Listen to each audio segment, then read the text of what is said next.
Well, it happened. Jake Paul beat Mike Tyson. Mike Tyson's just been beat off Jake Paul. But how? Mike Tyson's an absolute legend and one of the greatest fighters of all time. How can this YouTuber beat such a great fighter? The Jake Paul Mike Tyson fight. Interesting. Script. How so? What do you mean by It's just script? weird. It just Like scripted in what way? no, I don't know. I actually really like Jake Paul. It just seems so it's odd, bro. The timing. It's a timing. I mean, He it's fights obviously two- odd. No, he fights two no names, beats them both. Well, X has spoken. The fight was scripted. Everyone is talking about this on X, and the script was actually leaked on X a few days. The Jake Paul versus Mike Tyson matchup has drawn widespread criticism from boxing analysts and fans alike, with many labeling it more of a staged spectacle than a true sporting contest. While audiences anticipated an exciting showdown, the fight left some disappointed, fueling claims that the event was largely orchestrated for commercial gain. Script went viral. Let's see how accurate it was. The opening bell rings, Tyson is showing flashes of his old form, which actually happened. As soon as the bell went, Mike Tyson came out with that head movement pushing forward. Immediately he stalks forward with his signature bob and weave style. Now let me just stop right there. Even before I sing this script, that's exactly what was going to happen. Like, what else would happen? Would Mike Tyson come out and start moving on his back foot and not bobbing and weaving his head like he always has done? Obviously, that's what he was. Former boxer Carl Froch told Metro that Mike Tyson might have been limited by contractual conditions that prevented him from fully unleashing his power on Jake Paul. Froch suggested that, under different circumstances, Tyson's left or right hook could have ended the fight quickly. However, he expressed skepticism that such a scenario was ever intended, implying the bout seemed structured to favor Paul. I don't know what pleasure you can take from beating an old Mike Tyson. I believe he actually won the first 2 rounds. Jake Paul probably won the rest of them. Mike Tyson's legs were gone, man. They were gone. And I believe Ryan, I got to get Ryan credit on this one, man. Because Ryan from Sports Wars, he did say that there would be like a no knockout clause.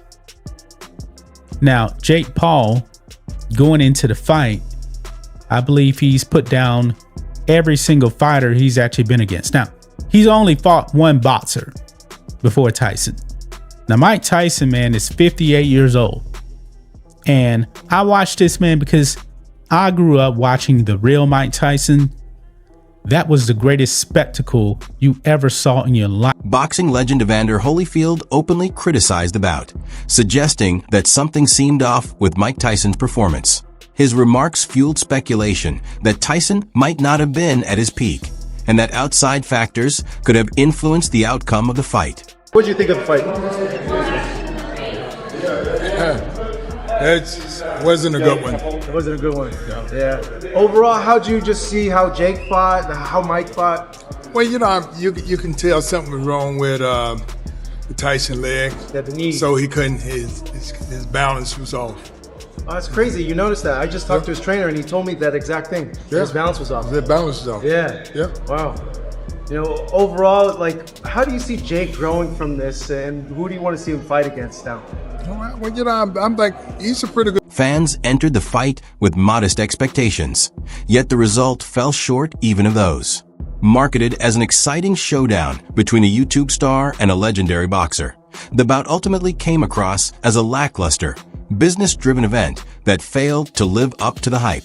This fight sucked gorilla balls. I hated it. A roided up 27-year-old fighting a 58-year-old senior citizen should have been illegal in the first place. I was already expecting to be disappointed, but was still blown out of the water with how bad it really was. I called it back in March, saying that this fight would suck, and that the Paul sisters were very good at generating hype only to deliver a letdown, and both those things happened. But still, Jake Paul versus Mike Tyson was a giant economic success. The Netflix servers were overloaded with how many people were trying to watch it. So money grab fights and mediocrity are now literally being celebrated. And it's so sad to see how far the business of boxing has really fallen. This is why Dana White is the absolute best when it comes to the fight game. Say what you will about him, but he is the John Jones of promoters. Every week he puts on fights where the best fights the best. No gimmick bullshit. And I hear Jake Paul is going to be announcing his next opponent. Fans tuned in expecting a nostalgic showdown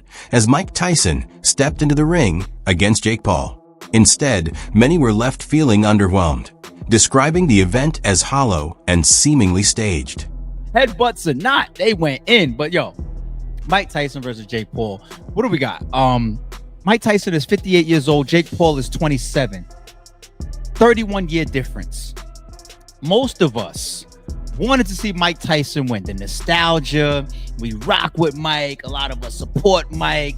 Jake Paul, you know, the famous YouTuber that stepped into boxing, and I'm not gonna say he's made a mockery of boxing because he is a real fighter. He is a real boxer. He has boxed professionally. He is knocking a bunch of people out. I'm not trying to put him in the real class of our real boxers. We not doing that shit, of course. But I respect Jake Paul though. I mean, we're not gonna go that far. We're not gonna kill him. So this was never really touted to be no real shit. A 31-year-old difference. But the fact that we support Mike, just imagine if Mike would have got in there and just happened to land one of the motherfuckers and put Jake Paul in his ass. Man, I tell you, the nostalgia and the beauty in that would have been crazy. But by the time we got to about the third round, Mike stopped throwing punches.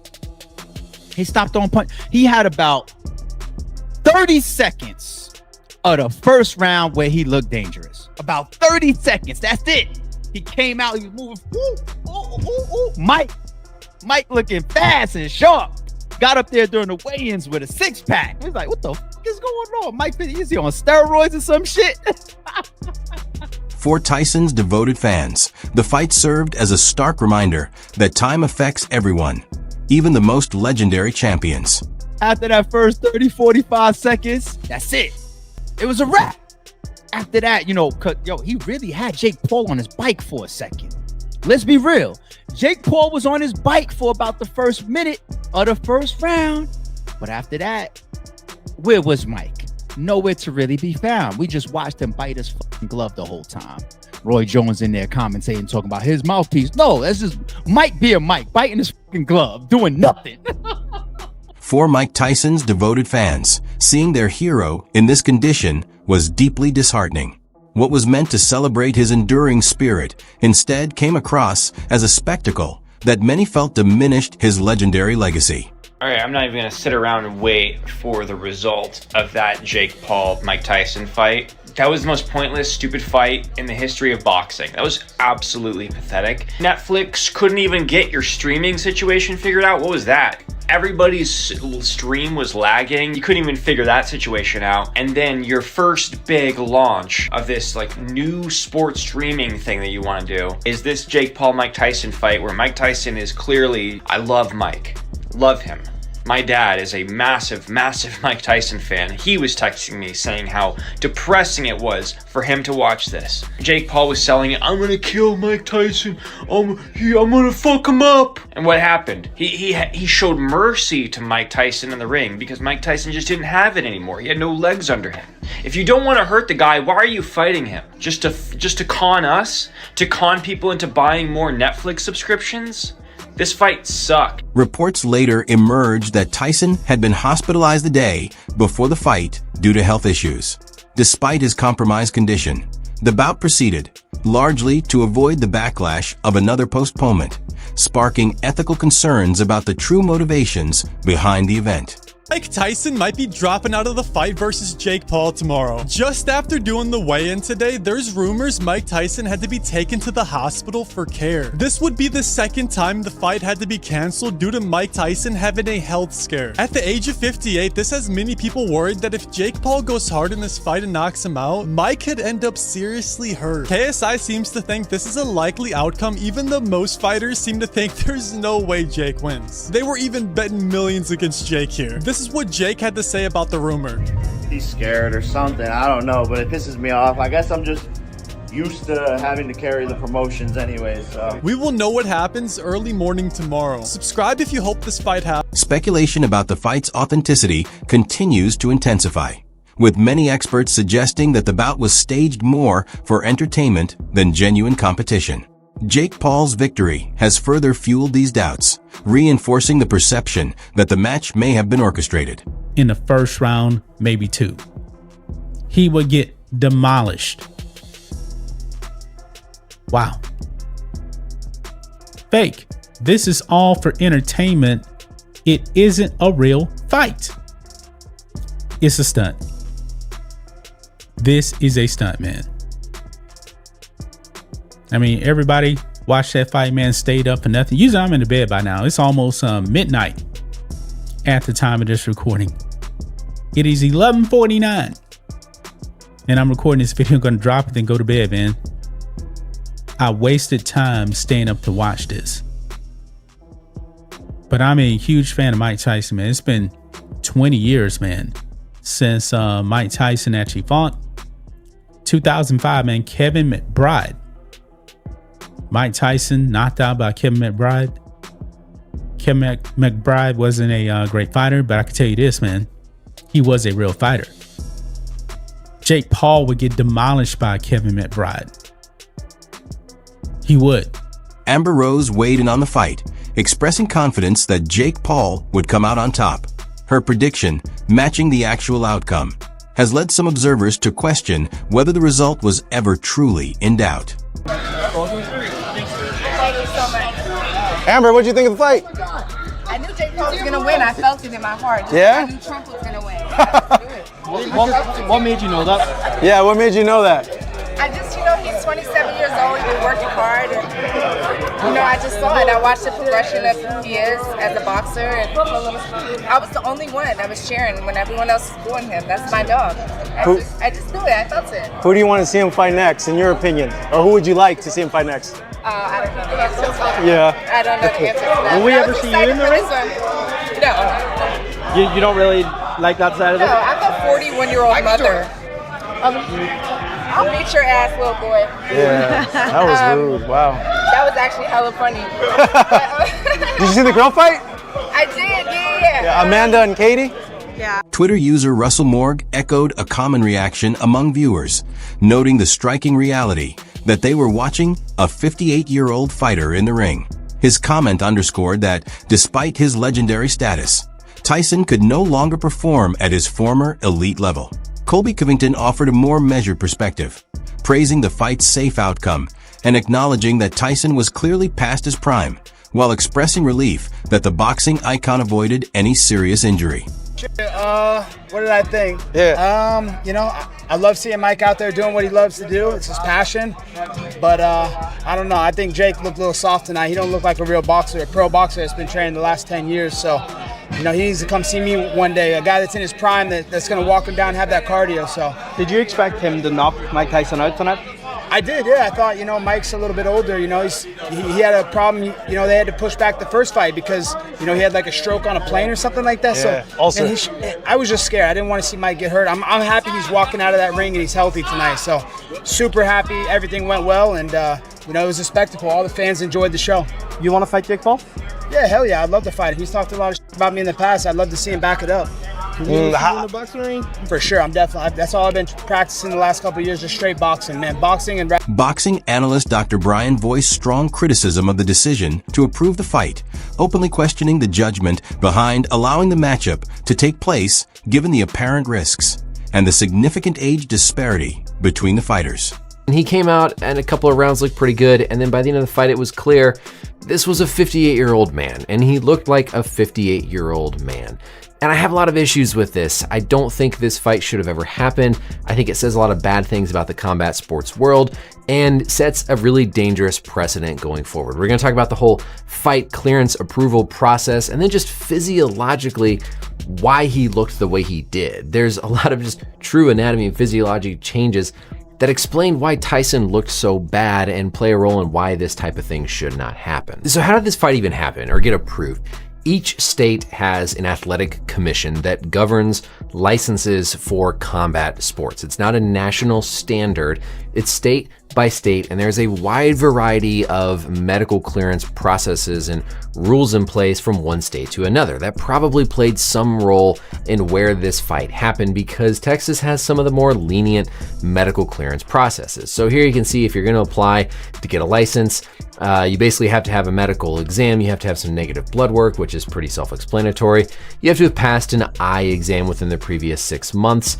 And if you are over the age of 36, you are considered a older competitor and you have to have more favorable physical testing, limited, including EEG, EKG. So EEG is a very generic test of brain function, brain activity, but doesn't actually show you anything structural in the brain, and an EKG is for the heart. He described Tyson's physical condition as worrying, emphasizing that, given his state, the fight should never have been permitted to go forward. Then there you have the actual form of what has to be done for the physical. There's some very basic stuff in here about medical history, any history of seizures, headaches, dizziness, brain hemorrhage, chest pain, irregular heartbeats, cramping with exercise, asthma, very simple, basic medical history. Have you had a concussion, lost consciousness? Obviously for these boxers, this better be yes for all of them because they've all had head injuries pretty much at this point. And then again, here's that comment about being over the age of 36 is what they would consider an older athlete. Physical exam. For the neurologic exam, none of this is functional. This is very basic. How alert are you? Your cranial nerves. Look at somebody walk. Very simple finger, nose, and reflexes. This is extremely simple screening. Not anywhere near the level of complexity for something like what a professional boxer is walking into. And it's the same other than an EKG and an EEG for a 20-year-old fighter or theoretically a 90-year-old fighter. There's no upper age limit within these athletic commissions for when a fighter can be. He described Tyson's physical condition as worrying, emphasizing that, given his state, the fight should never have been permitted to go forward. I think we're all hoping to see a little flash of the old Mike, and we saw like someone who, I wish I'd seen the old Mike. Not to take anything from Jake, but Mike looks his age, and he should. Look, I take that back. He did a lot better than a lot of 58-year-olds would have done. But is Jake good for the sport? I think it is. About 70,000 people out. He and Mike. So, I think it certainly brought people out. What did you make of Katie Taylor and Amanda Serrano? Look, another tough fight to score, another tough fight to call a winner. I had Amanda by a round maybe. It's tough to argue either way. I mean, it's a rough fight. They fight, they're going to fight 100 times and you can argue. You're not going to get a clear decision, out of any of them. They're evenly matched fighters. You can argue either way, but it was an amazing fight to watch. Can you give us a tank update? Sorry. Looking at Tank in the spring. He's anxious to come back, and hopefully we're gonna see him. I think actually within the next week we'll have an announcement with a formal. Daniel Cormier pointed out that fan expectations had been raised significantly by Tyson's impressive training footage. The fight began. The reality in the ring fell short of those expectations, leaving many fans disillusioned. Paul responded to the criticism, stating that he gave his best effort, while Tyson appeared primarily focused on surviving in the ring. Do you feel like it's time for people to just accept you for who you are and not try to say, hey, you need to fight ranked fighters or fight for a belt or those kinds of things, and just accept what you bring to the sport? Because obviously, look what you did tonight. Yeah, I mean, I think so, but people just love to hate me. I'm easy to hate, and I intentionally, say things to make people hate me. I play the heel. I feed into that, and that's just what I like to do, and that's what entertainment is. And at the end of the day, I started as a 17-year-old in Los Angeles in the entertainment business, but I've been in this sport for 4.5 years and have been so active, doing every event, taking any fight possible. So if people want to see more, or this challenge, or fight this person, whatever it is, my response to them is just give them a couple more months, because I'm going to accomplish more things in just a matter of months. Knocking the dude out in the first round, but doing what traditional boxers do. And now he's here putting on the biggest show that boxing has seen in 40 plus years. There was a fighter who tried to bombard our press conference, former fighter, on Thursday, and it was ridiculous. That dude fought somebody that was 9-21 in their 12th fight. This young man who has 4 years in the sport, 3 years with MVP, he just fought the baddest man on the planet in front of 72,000 people on Netflix. He acknowledged the clear contrast in their performances, noting that Tyson seemed more focused on surviving than actively competing. While Paul credited Tyson's resilience, he defended his own showing, emphasizing that he came prepared and executed his strategy. Critics, however, argue that the bout was lopsided, with an aging Tyson unable to match Paul's youth and energy. Paul's remarks have elicited mixed reactions, with some praising his honesty and others questioning the legitimacy of a fight with such a disparity. Reaction on social media isn't too great about the fight in general. Your reaction to that at all? Yeah, man, thank you for everyone tuning in and coming. And, you know, I tried to give the fight the best fight I possibly could. But when someone's just surviving in the ring, basically, it's hard to make it exciting. So I couldn't really get him to engage me or slip shots and, you know, do something super cool or whatever. But I don't care about what people have to say. They're always going to have something to say, and that it is what it is. Eddie Hearn revealed that he could only watch the first round of the fight, as seeing Tyson struggle in the ring was too difficult for him, an opinion shared by many fans. This raises a broader question. Should fights like these even be sanctioned, or do they risk harming the credibility of boxing as a sport? Critics argue that mismatches driven by entertainment or financial gain can undermine the integrity of the competition, while some supporters say they generate publicity and revenue. The debate highlights the tension between spectacle and genuine sporting merit. And that's, I just, like, did you enjoy watching most of that fight? The back, like, it was hard to watch, but it was always going to be like that. But it doesn't have to be. They're not making this for me. Look how many people turned up. Look how many people tuned in. So I can't knock it. It's just not for me. And that's not disrespectful. I love boxing. I don't want to see Mike Tyson stuck in quicksand. And he showed unbelievable heart, by the way. No one wants to see that happening to Mike Tyson. Out of the 30 seconds that you saw, I mean, I know Jake Paul was. They got pillows on. They got 14-ounce gloves on. You know, I mean, he come out like a raging bull. But after that, he was gassed. But Mike's a legend, and he showed a load of heart, but you just don't need to see it, man. You know? A lot of people just said, you know, I'm just here to just watch Mike Tyson. Yeah, that's fair enough. That's fair enough. I get it. But maybe they haven't watched boxing for 35 years and love this, and I haven't even had a drink, and love the sport more than anything, because that's what I do. So for me, I didn't want to see it, and when I did see it, I didn't want to see it even more. But I get the casual fan. Wow, Mike, can he still do it? Has he still got it in him? Science doesn't allow that, you know. That wraps up today's video. Stay tuned for more updates, and we'll see you next time. And don't forget to subscribe our channel.